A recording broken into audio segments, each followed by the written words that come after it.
আমার ফ্ল্যাটমেট যারা আছে তারা ৩ জন বাংলাদেশী, আমি সহ। আ তো আমরা ৩ জন বাংলাদেশী থাকার কারণে আরকি ধরেন যে বাংলায় কথা বলতে পারাটা আরকি অনেক আরামের। একটা জার্নি শুরু করার আগেই যদি আইডিয়া থাকে জার্নিটা কেমন হবে, তাহলে জার্নিটা আসলে অনেক স্মুথ হয়।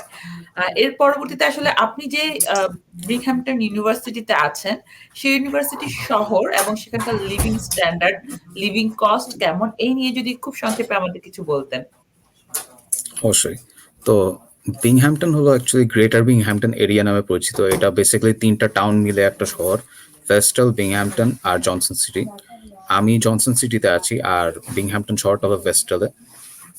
এমনিতে যদি খুব সহজ সরল এবং সৎভাবে উত্তর দিতে চাই, বিংহ্যামটন পড়াশোনার জন্য এতই ভালো যে এখানে আর কিছু করার নেই। আপনি পড়াশোনা করা ছাড়া এখানে আর কিছু করার মতো পাবেন না। এখানে খুব বেশি হলে ২ টার মতো পার্ক আছে। আর ওইখানে ঘুরতে পারবেন। এমনিতে লিভিং স্ট্যান্ডার্ড এখানে খারাপ না। মানে নিউ ইয়র্ক সিটিতে আপনার যেরকম এক্সপেন্স হবে, সেই এক্সপেন্সের তুলনায় Binghamton is a bit cheap. But it's nice enough যে আপনি এখানে ধরেন যে আপনার যদি ফুল ফান্ডিং হয়ে যায়, আপনি এখানে ভালো মতোই চলাফেরা করতে পারবেন এবং আপনার ফান্ডিং আপনাকে কিছুটা হলে সেভ করার সুযোগ দিবে। কিন্তু ওভারঅল এইখানের লিভিং স্ট্যান্ডার্ড যথেষ্ট ভালোই। এখানের বাস সিস্টেম মাঝে মধ্যে আরকি আমাদের দেশের মতো আরকি একটু বাস লেট করে, কিন্তু বাস দিয়ে আরকি সবাই যাওয়া আসা করে। আর এখানে বাস দিয়ে আরকি ক্যাম্পাস থেকে আপনি অন্যান্য সব জায়গায় যেতে পারবেন। এবং এটা যেহেতু আরকি নর্থের দিকে ইউএস এর, এটা কিছুটা ঠান্ডা হয়ে যায় কি বলে শীতের শুরুর দিকেই, ইভেন অটমের শুরুর দিকে। অবশ্য অফিস, যেমন আমি এখন অফিসে আছি বা অন্যান্য আরকি ক্যাম্পাসের ভিতরে থাকলে আপনি যথেষ্ট আরাম বোধই করবেন। আর এমনিতে শহরটা ছিমছাম সুন্দর। যদি আপনার সেটা পছন্দ হয়ে থাকে, বাট এখানে তেমন কিছু করার নেই।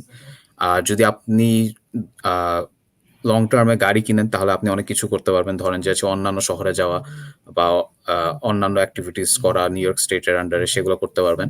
এখান থেকে কর্নেল যথেষ্ট কাছে। আমি ২ বারের মতো, একবার কর্নেলে গিয়েছিলাম এবং কর্নেল আরো সুন্দর দেখে আরকি, আপনার খুব ভাল লাগবে। আর I think that's pretty much it. আর কোনো কিছু থাকলে আপনি প্লিজ আপনি আমাকে আরেকবার জিজ্ঞেস না, করেন। না, আমার মনে হচ্ছে আমরা সবকিছু কভার করে ফেলেছি। যারা নতুন আসছেন তাদের জন্য আসলে এই ইনফরমেশন গুলো দরকার হয়।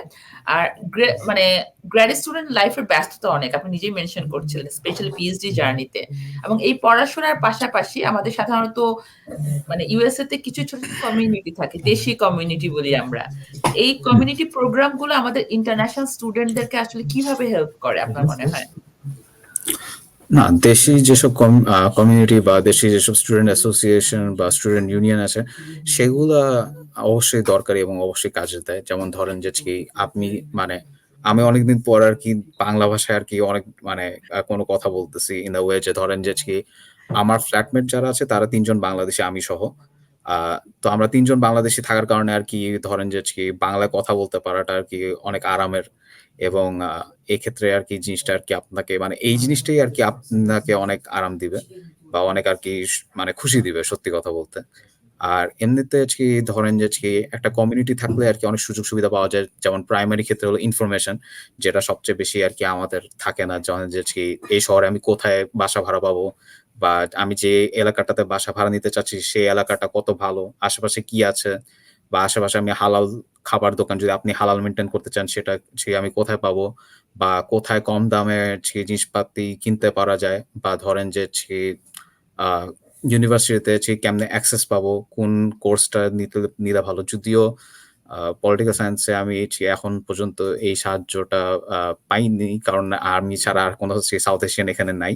কিন্তু ওভারঅল আরকি ধরেন যে কোর্স ওয়ার্ক বা এমনিতে কোর্স ওয়ার্ক থেকে শুরু করে থাকা খাওয়া বা